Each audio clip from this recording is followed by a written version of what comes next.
नमस्कार, स्वागत आहे तुम्हा सगळ्यांचं घरगुती गप्पा यूट्यूब चॅनलवरती। आजचा दिवस तुम्हा सर्वांना खूप छान व सुखासमाधानीचा जाऊ दे, हीच मी स्वामीचरणी प्रार्थना करते। नवीन व्हिडिओला सुरुवात करण्याआधी तुम्ही जर माझ्या चॅनलला पहिल्यांदा बघत असाल तर चॅनलला लाईक, शेअर, सबस्क्राईब करा व कमेंटमध्ये श्री स्वामी समर्थ लिहायला अजिबात विसरू नका। चला तर मग नवीन व्हिडिओला सुरुवात करूया। उद्या रविवार माघ पौर्णिमा आलेली आहे, त्याचबरोबर उद्या रवी पुष्य हा शुभ योग सुद्धा आलेला आहे। या दिवशी काही खास उपाय सेवा केल्याने आपल्याला अखंड लक्ष्मी प्राप्त होते। तसेच आपल्या डोक्यावरील कर्ज निवारण्यासाठी काही उद्या माघ पौर्णिमेच्या दिवशी आपण दिवसभरात काही खास सेवा उपाय करू शकतो, ज्यामुळे आपले दारिद्र्य संपेल व आपल्याला पितृदोषापासून मुक्ती मिळेल व आपली काही इच्छा असेल तर ती सुद्धा पूर्ण होईल। या माघ पौर्णिमेला काही सेवा उपाय केल्याने तर उद्या माघ पौर्णिमेला काय सेवा उपाय करायचे आहे त्याबद्दलची संपूर्ण माहिती बघण्यासाठी हा व्हिडिओ शेवटपर्यंत बघा, स्किप न करता। वर्षभरातून फक्त एकच दिवशी पुष्य नक्षत्र भाग्य बदलणारे असते। उद्या रविवार व पुष्य नक्षत्र एकाच दिवशी आल्यामुळे भगवान विष्णू व माता लक्ष्मीची यांची एकत्र सेवा केली जाते। भगवान विष्णू व माता लक्ष्मीची एकत्र सेवा केल्यामुळे आपल्या आयुष्यातील सगळे अडथळे अडचणी दूर होतात। पौर्णिमेच्या दिवशी माता लक्ष्मीला नक्की कुंकुमार्चन करावे। लक्ष्मीचा टाक असेल तर त्यावर तुम्ही कुंकुमार्चन करू शकता। तसेच आपल्या कुलस्वामिनीलाही कुलदेवतेलाही कुंकुमार्चन करावे। कुंकुमार्चन करताना श्री सूक्तमाचे पठण करू शकता। त्यामुळे आज माघ पौर्णिमा व पुष्य नक्षत्र एकाच दिवशी आल्यामुळे भगवान विष्णू आणि माता लक्ष्मी यांची सेवा करण्यासाठी हा माघ पौर्णिमेचा अत्यंत शुभ योग आलेला आहे। आज माघ पौर्णिमेच्या दिवशी बऱ्याच घरामध्ये दर पौर्णिमेला सत्यनारायण पूजा करतात। दर पौर्णिमेला जर आपण सत्यनारायणाची पूजा करत असेल तर तो प्रदोष काळातच करावा। प्रदोष काळ म्हणजे संध्याकाळी 5 ते 6च्या दरम्यान। पौर्णिमेला सत्यनारायण हा कोणीही करू शकतो, स्त्री पुरुष कोणीही ही सत्यनारायणाची पूजा करू शकतो। आज रविवार दिनांक 1 फेब्रुवारी 2026 या तारखेला पहाटे 5:32 माघ पौर्णिमा चालू होत आहे आणि सोमवारी दिनांक 2 फेब्रुवारी 2026 माघ पौर्णिमा समाप्त होत आहे पहाटे 3:39 त्यामुळे श्री सत्यनारायणाची पूजा ही आपल्याला आज रविवारी 1 फेब्रुवारी 2026 या दिवशीच प्रदोष काळात करावी। तसेच पौर्णिमेचा उपवासही आपल्याला आज रविवारी करायचा आहे। ज्यांना कुलदेवतेची सेवा करणं शक्य होत नाही, उपवास करणं शक्य होत नाही, त्यांनी प्रत्येक पौर्णिमेचा उपवास करावा। जर तुम्ही पौर्णिमेला सत्यनारायण केला नसेल तर तुम्ही या पौर्णिमेपासून दर पौर्णिमेला सत्यनारायण करू शकतात व याचा अनुभव तुम्हाला नक्कीच मिळेल। तसेच या दिवशी पौर्णिमा असल्यामुळे तुम्ही तुमच्या घरातील श्रीयंत्र, कुलदेवतेचा टाक असेल, माता लक्ष्मीचा टाक असेल किंवा फोटो असेल त्यावर सुद्धा आपल्याला अभिषेक व कुंकुमार्चन करायचं आहे। दर पौर्णिमेला जसं आपण सत्यनारायण करतो तसंच आपण दर पौर्णिमेला कुंकुमार्चन ही केलंच पाहिजे। दर पौर्णिमेला केलेलं कुंकुमार्चन हे तुम्ही ते कुंकू परत वापरू शकता। आज पौर्णिमेच्या दिवशी नक्की अभिषेक करा, तुम्ही सकाळी करा, संध्याकाळी करा। त्यानंतर माता लक्ष्मी विष्णूच्या मूर्तीवर अभिषेक करायचा आहे, पंचामृत अभिषेक। भगवान विष्णू माता लक्ष्मीची पंचामृताने अभिषेक करून झाल्यानंतर त्यांना स्वच्छ पुसून देवघरात स्थापित करून त्यांना हळदी, कुंकू, अक्षदा, फुलं अर्पण करायचे। माता लक्ष्मीला लाल फुल अर्पण करा, भगवान विष्णूंना पिवळे फूल अर्पण करा। त्यानंतर त्यांना धूप, दीप, अगरबत्ती वळून देवासमोर बसून आपल्याला सेवा करायची आहे। तर ती सेवा म्हणजे व्यंकटेश स्तोत्र आणि विष्णू सहस्रनाम हे 2 स्तोत्र वाचायचे आहे। व्यंकटेश स्तोत्र आणि विष्णू सहस्रनाम हे 2 स्तोत्र जर तुम्हाला वाचता येत नसेल तर तुम्ही युट्यूबला लावू शकतात। व्यंकटेश स्तोत्र व विष्णू स्तोत्र तुम्हाला जितक्या वेळेस शक्य होईल तितक्या वेळेस तुम्ही म्हणू शकतात। 1 वेळेस, 11 वेळेस, 21 वेळेस, तुमची जशी इच्छा असेल त्या पद्धतीने तुम्ही हे व्यंकटेश स्तोत्र व विष्णू सहस्रनाम यांचे पठण करू शकता। त्याचबरोबर लक्ष्मी गायत्री मंत्र ही म्हणू शकतात।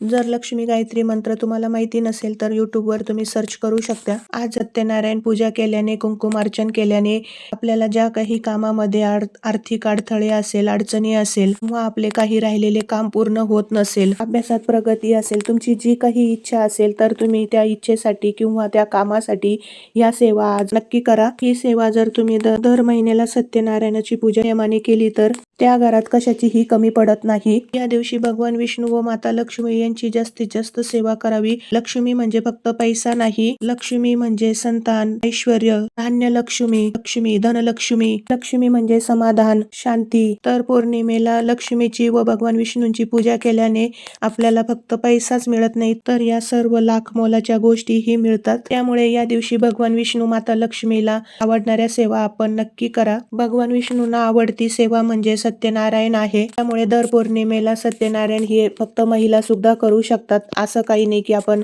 जोडीनेच सत्यनारायण केला पाहिजे. सत्यनारायण हा विधवा महिला सुद्धा करू शकते. मुलं मुली, आपले मुलगा असो किंवा मुलगी असो, ते सुद्धा सत्यनारायण करू शकतात. सत्यनारायण केल्यामुळे आपल्याला कोणतीही आर्थिक अडचण येत नाही. माघ पौर्णिमा पुष्य नक्षत्राच्या दिवशी भगवान विष्णू माता लक्ष्मीची सेवा केल्याने आपले सर्व संकट दूर होतात.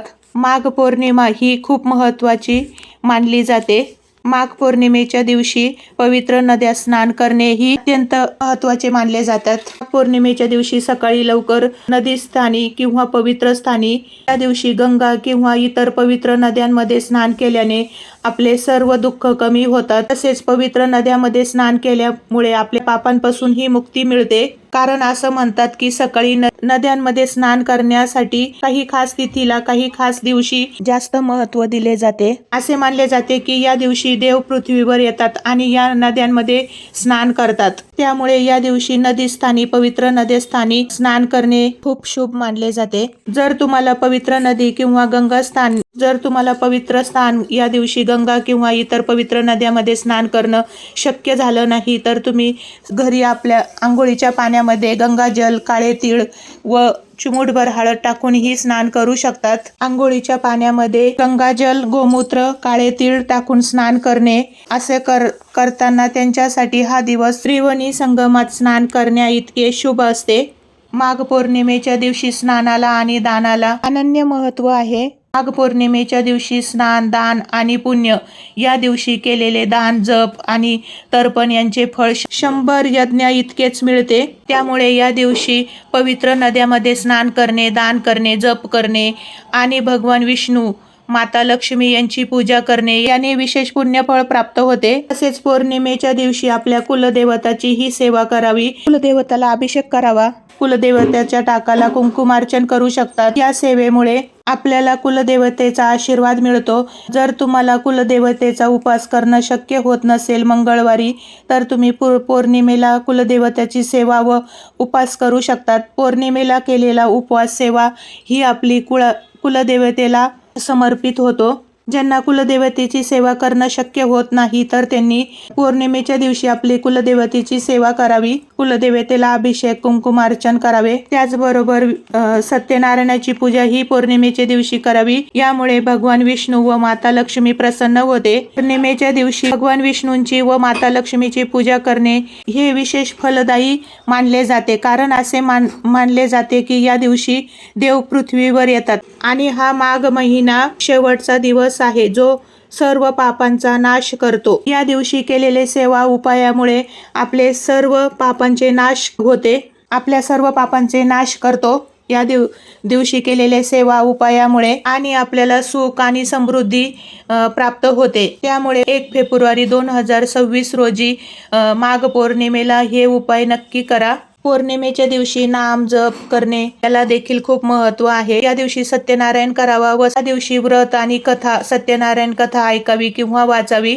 तसेच विधिवत आपल्या देवांची पूजा करून आपल्याकडे जर भगवान विष्णूंची मूर्ती असेल, फोटो असेल, तर त्यावर अभिषेक करावा. माता लक्ष्मीच्या मूर्तीवर अभिषेक करावा. कुलदेवताच्या टाकावरही अभिषेक करावा. तसेच सर्व देवी देवतांच्या मूर्तीवर अभिषेक करावा पंचामृताने. पौर्णिमेच्या दिवशी चंद्राला अर्घ्य द्यावे. चंद्राला अर्घ्य दिल्यामुळे ज्यांच्या कुंडलीत चंद्रदोष आहे त्यांनी या दिवशी चंद्र प्रकाशात बसून ध्यान करावे आणि स्नान करावे.